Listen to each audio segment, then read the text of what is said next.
જય ગોગા. અલ્યા હું આવું કેમ કહી રહ્યો છું? હું તો નહીં માનતો ને આ બધી વસ્તુમાં, પરંતુ પેપરમાં ન્યૂઝ જ એવી મળી કે આજે પણ મારું ગોગા મહારાજ પ્રત્યેનું વધી ગયું સન્માન. તો ન્યૂઝ સાંભળજો ધ્યાનથી. હું તમારી લાવી રહ્યો છું કાનના અવાજમાં કે તમિલનાડુમાં 3 કરોડના વીમા માટે પુત્રોએ સાપ કરડાવી પિતાને મોતને ગાંઠ ઉતાર્યા. પ્રથમ પ્રયાસ નિષ્ફળ ગયા બાદ અત્યંત ઝેરી સાપ ખરીદ્યો. બોલો બોલો ગોગા મહારાજની જય.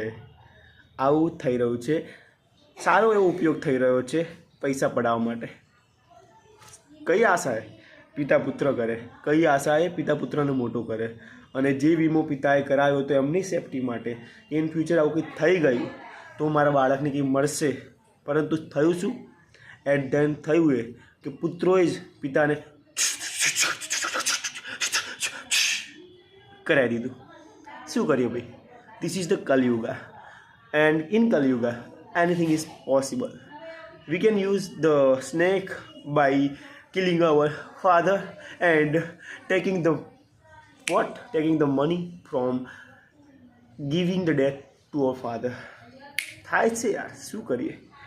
પરંતુ અડધી વસ્તુ યાર સિરિયસ મોડમાં મારે કોમેડી મૂડમાં લાવવી પડે, અધરવાઇઝ તમે બિલકુલ ના સમજો ને. બીજું તો હું શું કહું, સમજો. અને છેલ્લે જય ગોગા.